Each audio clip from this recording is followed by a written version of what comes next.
श्री त्रयंबकेश्वर ज्योतिर्लिंग और उसके महत्व के बारे में जानेंगे। त्रयंबकेश्वर ज्योतिर्लिंग मंदिर महाराष्ट्र प्रांत के नासिक जिले में त्रयंबक गांव में है, जहां के निकटवर्ती ब्रह्मगिरी नामक पर्वत से गोदावरी नदी का उद्गम है। उन्हीं पुण्यतोया गोदावरी के उद्गम स्थल के समीप स्थित त्रयंबकेश्वर भगवान की बड़ी महिमा है। गौतम ऋषि तथा गोदावरी के प्रार्थनानुसार भगवान शिव इस स्थान में वास करने की कृपा की और त्रयंबकेश्वर नाम से विख्यात हुए। मंदिर के अंदर एक छोटे से गड्ढे में 3 छोटे छोटे लिंग हैं। ब्रह्मा, विष्णु और शिव इन तीनों देवों के प्रतीक माने जाते हैं। शिव पुराण के अनुसार ब्रह्मगिरी पर्वत के ऊपर जाने के लिए चौड़ी चौड़ी 700 सीढ़ियां बनी हुई हैं। इन सीढ़ियों पर चढ़ने के बाद राम कुंड और लक्ष्मण कुंड मिलते हैं और शिखर के ऊपर पहुंचने पर गोमुख से निकलती हुई भगवती गोदावरी के दर्शन होते हैं। यह ज्योतिर्लिंग महाराष्ट्र प्रांत के नासिक से 30 किलोमीटर दूर पश्चिम में स्थित है। इसकी कथा इस प्रकार है कि एक बार महर्षि गौतम जी के तपोवन में रहने वाले ब्राह्मणों की पत्नियां किसी बात पर उनकी पत्नी अहिल्या से नाराज हो गईं। उन्होंने अपने पतियों को ऋषि गौतम जी का अपकार करने को प्रेरित किया। उन ब्राह्मणों ने इसके निमित्त भगवान गणेश जी की आराधना की। उसकी आराधना से प्रसन्न होकर श्री गणेश जी प्रकट हुए और उन्होंने वर मांगने को कहा।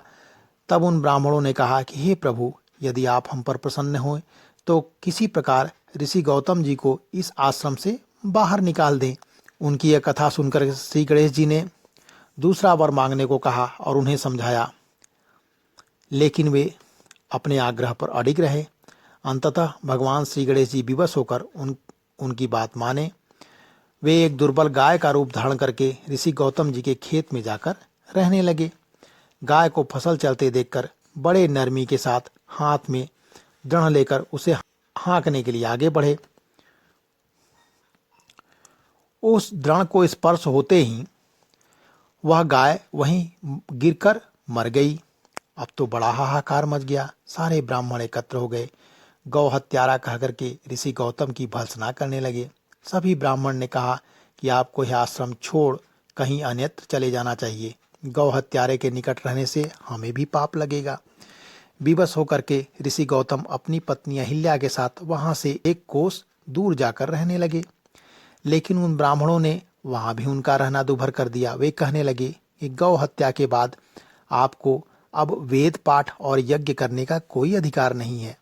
ऋषि ने उन ब्राह्मणों से प्रार्थना की कि आप ही इसका कोई उपाय बताइए।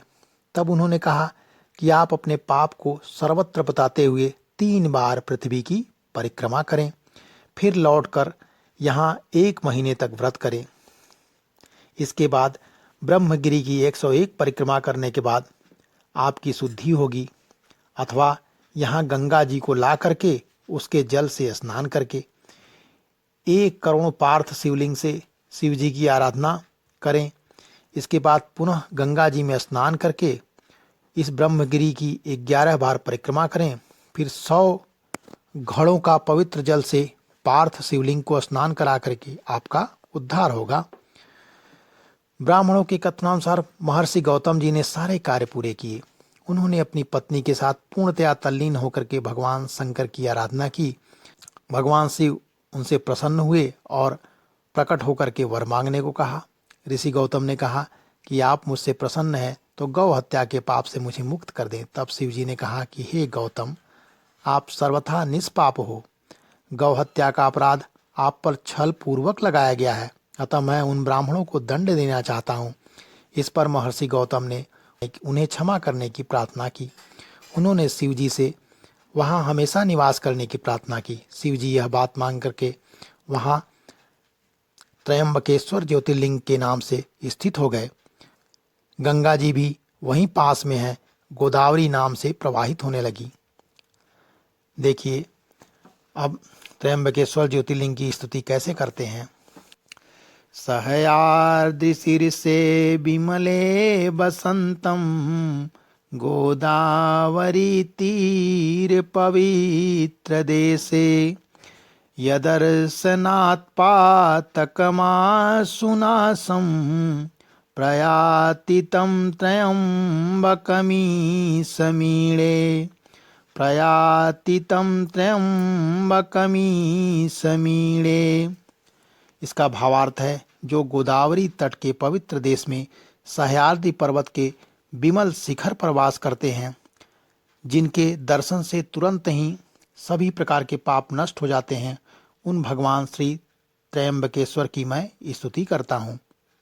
आप सभी का बहुत बहुत धन्यवाद।